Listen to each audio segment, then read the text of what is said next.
morning, everybody. It's Wednesday morning, and I wanted to come on and share some of my beliefs with you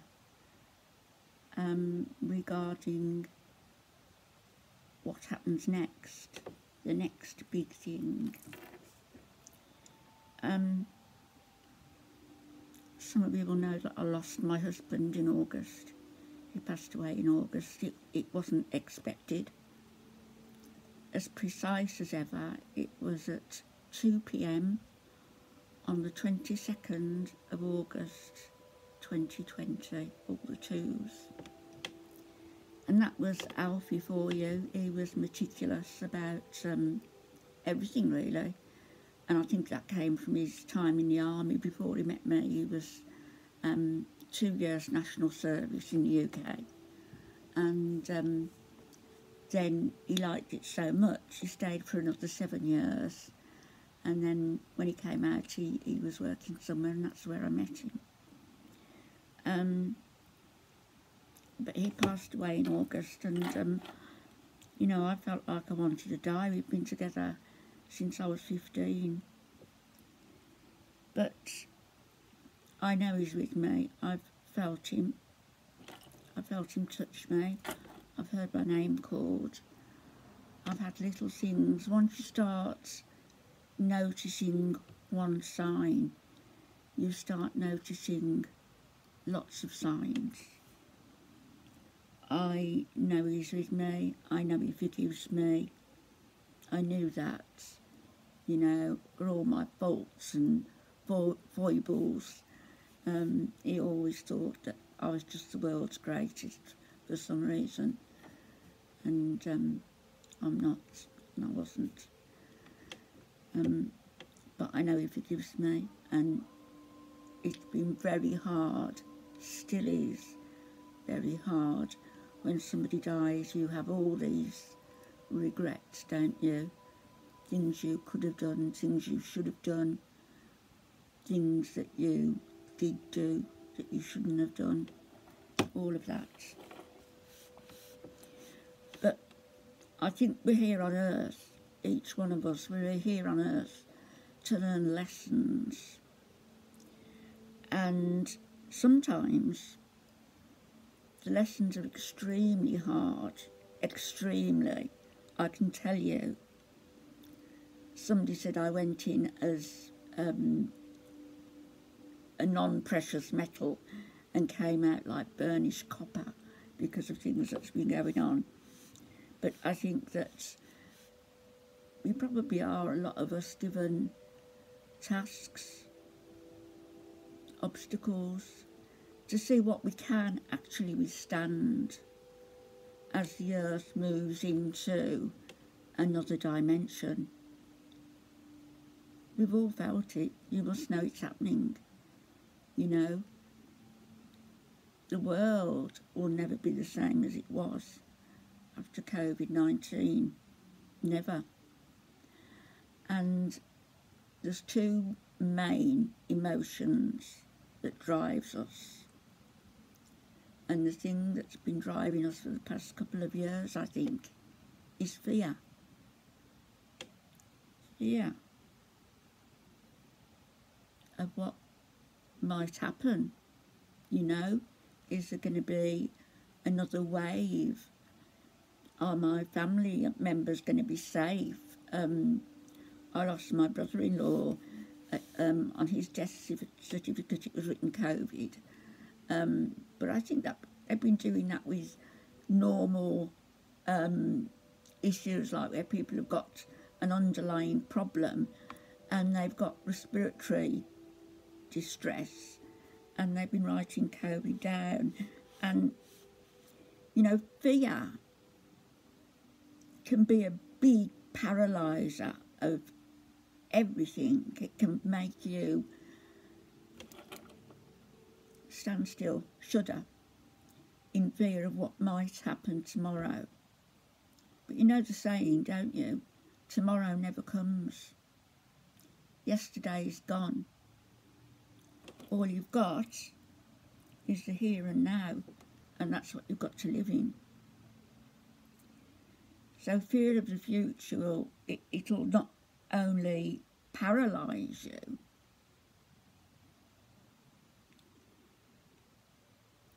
if you have specific fears, they can be almost like you're inviting a self-fulfilling prophecy.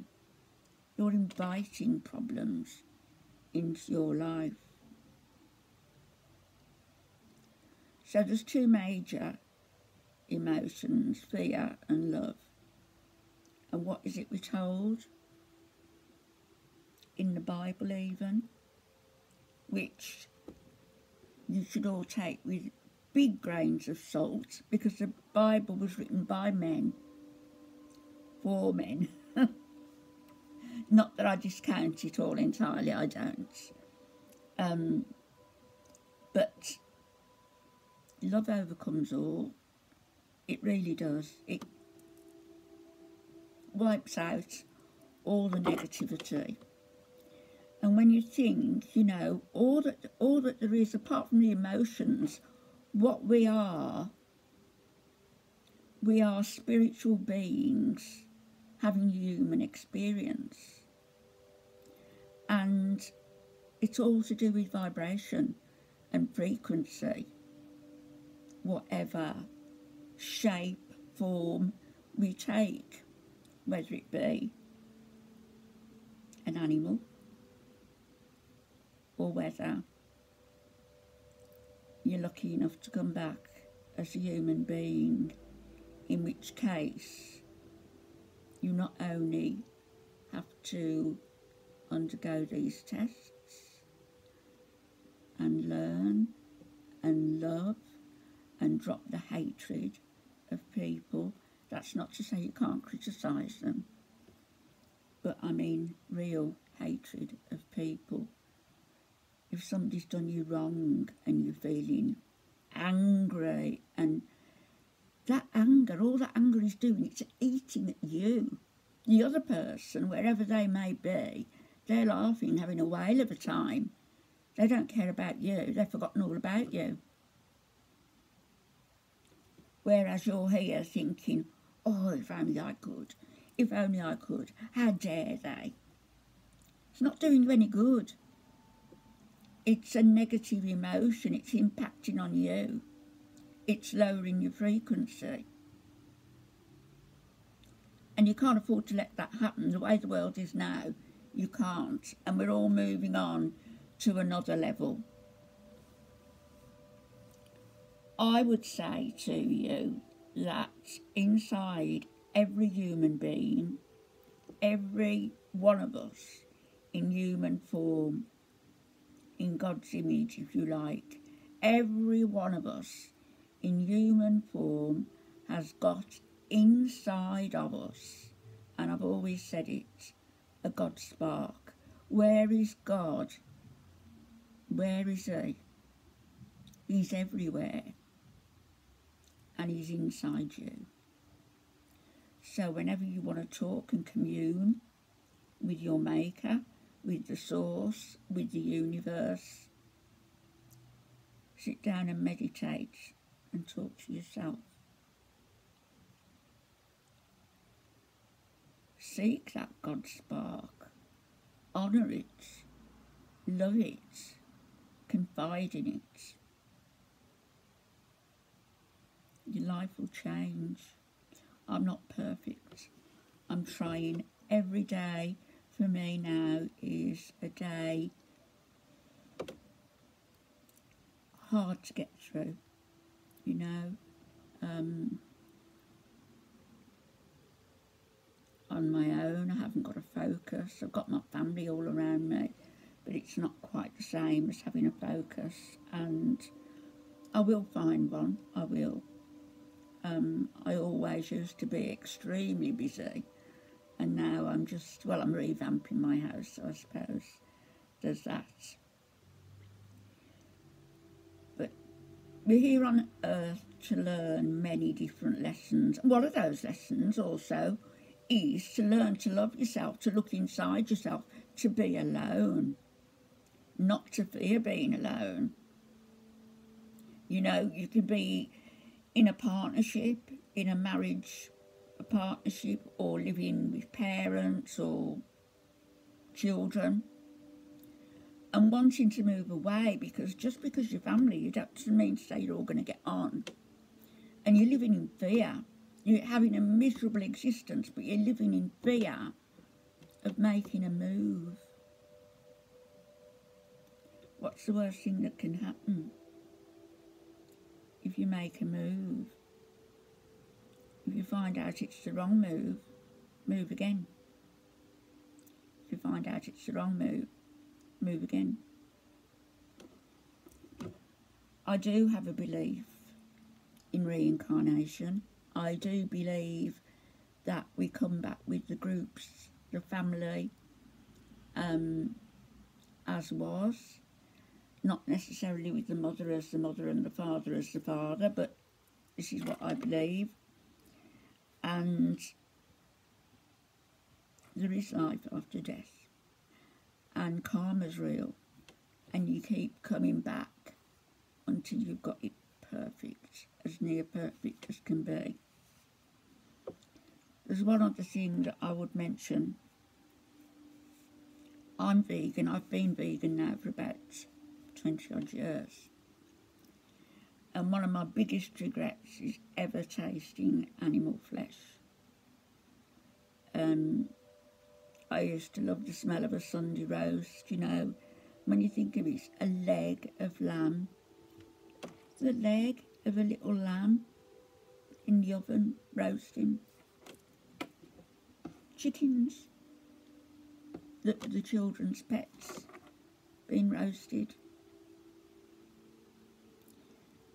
The other thing, to raise your vibration, to raise your frequency, and this is my belief, not just because I'm vegan, but this is what I do believe, is only eat live foods, i.e. a plant-based diet, not the dead bodies of animals. Look where the wet market in Wuhan has gotten us, if you believe that story. And when Alfie was alive, what I used to like, and they're prickly on the outside, they're pears, but they're custard pears. Slice them open, and they're very moist inside, the texture of like a thick custard. And I believe, you know, we can find out so many by involving ourselves in horticulture, involving ourselves in growing our own food, and stop with this factory farming, the wet markets, the killing of animals for food, the killing of animals for sport. Royalty, people bow down to them. They're the most prolific killers of animals ever. Who knows, in the next life you might come back as royalty. That'd be nice, wouldn't it? If you had that power and you could wipe out poverty, world poverty, at a stroke. And you look at the likes of Queen Elizabeth II and Bill Gates, who could do that. But do they? I'll be back a little later. As you can see, I'm having a bad hair day. Since I chopped it all off, all of it, and I mean chopped the day after Alfie died, the day after that, I just got the scissors and hacked it. I don't know why, it was like self-mutilation. It's growing back, but it's growing back like candy floss, and I've got out the shower and not really done anything to it. So if I do go out, I might put my wig on, which is nice. It's a nice texture. It doesn't look like, well, you've seen it, doesn't look like a wig when I've combed it and put it in the snood, and keeps my head warm. At my age, you know, you've got to be a bit careful. I'll be back a little later. I feel like doing a couple of videos today, so I'll be back later. Have a great day, everyone. remember the God spark is inside you. So from my God spark to yours.